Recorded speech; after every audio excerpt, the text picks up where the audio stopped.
Welcome to this video then on analysing language. Whether you're in year 7, 8, 9, 10, 11, whatever year group you're in, maybe you're homeschooling at the minute and having to do your learning from home. Hopefully this video will help you to start to build a grade 5 style answer ready for your GCSE exam in analysing language. Whatever year group you're in, your teachers will have asked you to do this so many times in class. Hopefully this will help to really concisely get a grade 5 piece of work out of you, whatever year group you're in. More tips and revision all online as well at my Instagram, Mr. Crawford ENG, or at Succeed in English as well. So my top tips for analysing language are these, whether it's on a language paper 1 or a language paper 2 if you're doing GCSE, or if you're in lower down, if you're in Key Stage 3, whether it's analysing language in a story or a non-fiction text. My advice is to pick maybe 2 good quotes. That's all you need.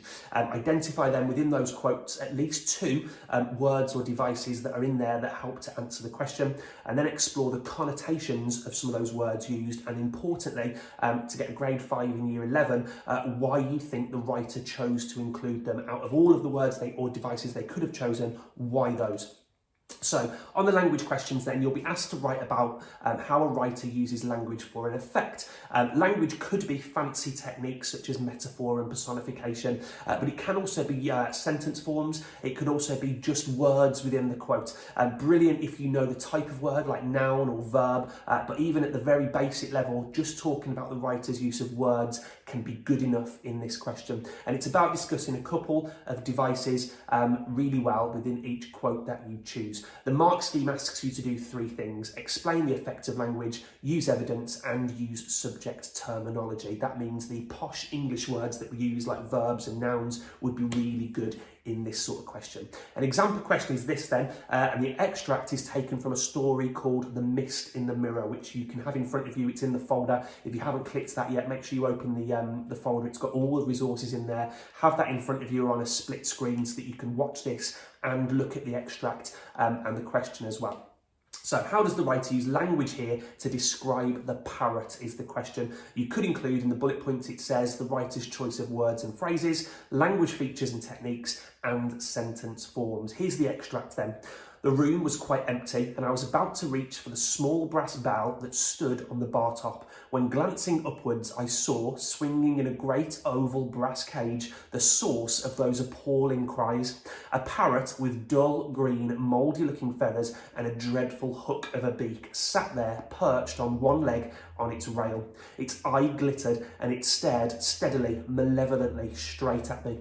I felt my blood run cold. I'd encountered plenty of weirder, more exotic, and indeed more hideous and threatening birds, and for that matter, beasts too, in my travels. There was nothing especially sinister about what I could see quite well was a perfectly ordinary parrot, and yet I recoiled from it, averted my eyes and stepped involuntarily back. I feared it. Something within me had arisen like a wave of horrible sickness at the sight of it, and far, far at the back of my mind was some forgotten memory, I supposed from remotest childhood, fluttering about like a moth, pattering at the door of consciousness. What was it? Where had I seen such a bird, heard such a cry, and why did it so terrify me?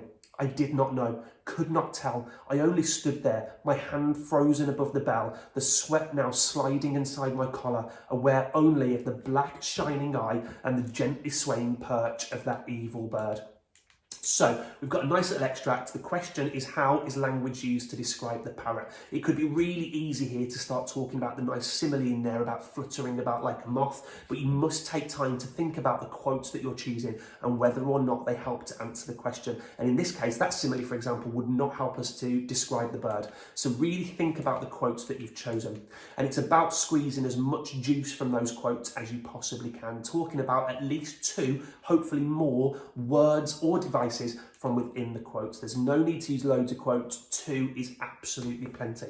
So if we have a look at this then, I've highlighted 3 brilliant quotes that could be used to answer this question. The first one is a parrot with dull green mouldy looking feathers and a dreadful hook of a beak. And in that quote I've identified that actually I could talk about the adjectives dull, green, mouldy and dreadful. I could even talk about the noun hook. My second quote, its eye glittered and it stared steadily, malevolently straight at me. In this quote, I've picked out that I could talk about the verbs glittered and stared. I could talk about the adverbs steadily and malevolently if I want to. My third quote down at the bottom, aware only of the black shining eye and the gently swaying perch of that evil bird. And again, I could talk about the adjectives black and evil, the verbs shining and swaying, or even the adverb gently. Notice how those three quotations don't necessarily contain any fancy, brilliant, wonderful, posh metaphors and personification examples. They've simply got some really good uses of word to describe the bird. So really think carefully about the quotes that you're choosing.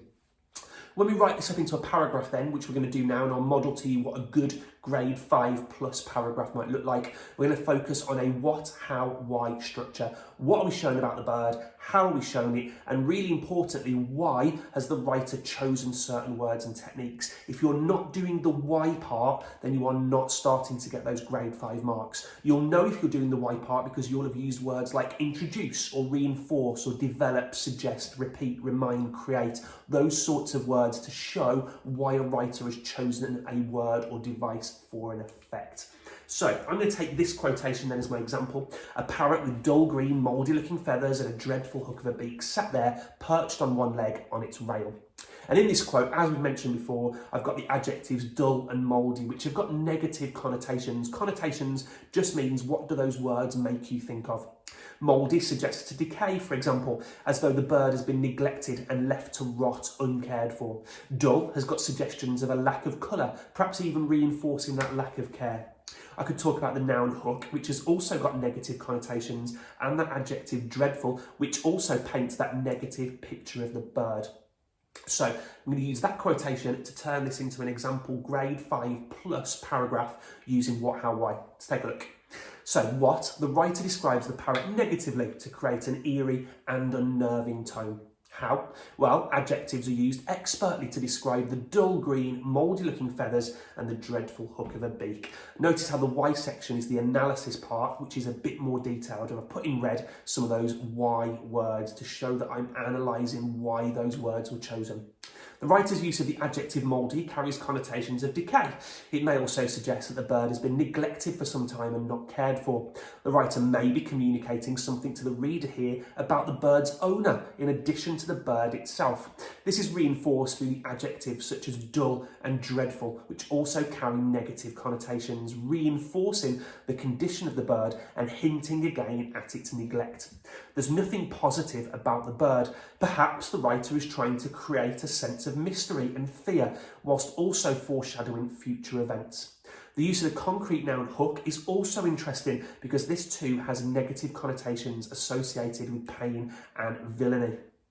So how does that answer then achieve at least half marks? How does it start to get grade 5+ on this answer? Well, at the very start, we've got, we're sticking to the focus of the question. We're talking about how the bird has been described.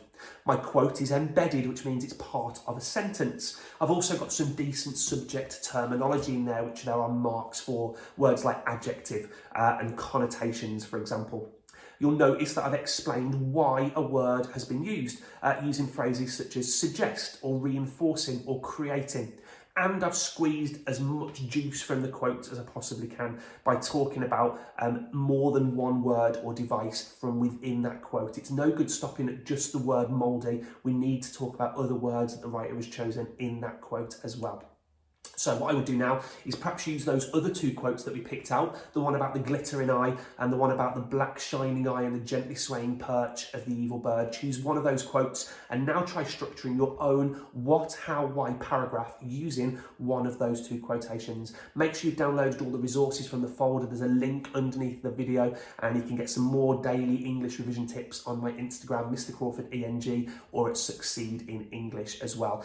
Good luck. Let me know how you get on. Laters.